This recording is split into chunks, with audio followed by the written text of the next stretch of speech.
Okay, so there was a massive backdoor. There's a potentially cataclysmic security event in the last a week or so. It wound up not being cataclysmic because, frankly, of a confluence of just like luck.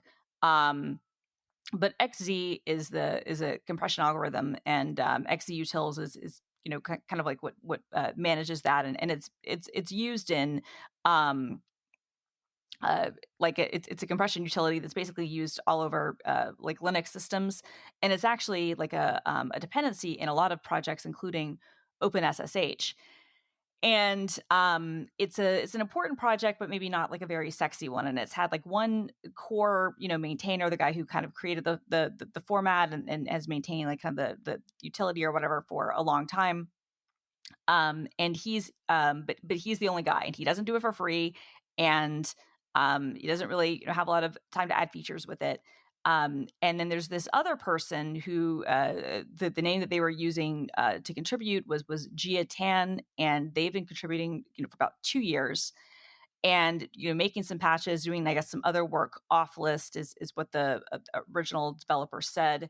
And this person was actually eventually made a maintainer. Now, a little bit of background about why this person was potentially made a maintainer. On the XZ mailing list about 2 years ago, there were some kind of fly by night posters who now it appears suspicious, but I don't think we have enough information to read whether they were socks or not. Um, Basically, we're badgering the maintainer to do more. We're basically like, if you don't have enough time and resources for this, then you need to just give this project to someone else. And you're not doing enough. And he was like, well, I'm not paid for this, and I've had mental health struggles, and I have been working with this other person off list, and so they might even be taking a stronger role in the project. Stay tuned. And they're like, well, I'm sorry for your mental health struggles, but basically, if you can't do this stuff, then you need to just like pass it on, because this is not acceptable, blah, blah, blah. And, just kind of shitty, typical entitlement that a lot of open source people have. And not just open source people, to be clear, like just a lot of people have. But it is kind of a common, it's not like when I read through that interaction on the mailing list, and there's like some good rundowns that have this entire kind of timeline of things. Um, Nothing about that particularly stands out to me. Here's what we do know, though. So this person who's brought in as a co-maintainer, and who in January took over the webpage, which was put on GitHub, and actually made the first kind of releases directly under themselves. They inserted a backdoor into XZ utils that would allow people to basically be able to SSH into other machines without any sort of authentication. And so As it's like root. as root. And so this was a bad thing. And the way that they inserted the backdoor was obfuscated. So if you just looked at the patch, you wouldn't really be able to tell what was happening. And they'd made some other changes to some other code. Like they inserted in a typo into one of the original maintainers, like the creators commit, that wound up, I guess, like blocking a certain security check or something. There were a lot of things that they were doing that would have made this very, very hard for anyone to pick up on. Then what they did, they released like one version, and then they released like a point release. They went and they talked upstream to all of the big Linux distros, Fedora and Red Hat, SUSE, Debian.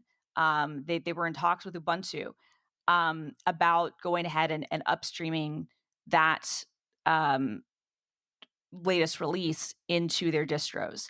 None of the mainstream, like the main release distros, long-term support or official releases, adopted it. But like OpenSUSE Tumbleweed, which is their rolling release, Fedora 40, which is at this point like Fedora is a bleeding edge thing, and Debian Unstable all did adopt it.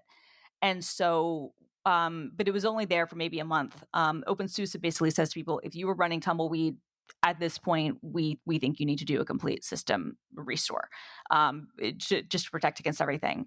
And then what happened was the code was there for about a month. It was never acted on to anyone's knowledge. But a Postgres developer, he works at Microsoft as his day job, but in his no night job, like he's just like an all around nerd, noticed that SSH on his machine, which was running Debian Unstable, was slower than it should have been by like a fraction of a second. He was like, what's going on. And so as he was looking into the performance reasons for that, he realized that something had changed within XZ, which, as I mentioned before, is a dependency on OpenSSH. And he went further into the code and further into the code and realized what was happening. So, but the thing is that this person, up until inserting this backdoor, had been an innocuous and fairly good committer. Like this, there was no flags that would have let this go on. They've been That's working a on the project long for con. 2 years. So it had to be state sponsored. Like, in my opinion, there's no way that this was not a state sponsored thing. There's no way. The person's name, they apparently had very good OPSEC. They did log their names maybe a little bit differently a couple of times for their Git commits, but there's no like reference to this person anywhere else on the internet other than the few other kind of related open source things that they made commits to. So this person did OPSEC really, really well. There's I'm sure there could be forensics and people can get involved, try to like learn more about like where this person was. Like, I think that most people assume because of the name that the person was Malaysian or Chinese. But the time zones they worked in makes it seem like they possibly could have been based in Eastern Europe. It's unclear. Like, the whole thing is, though, like it's a cipher, but it almost certainly was state sponsored.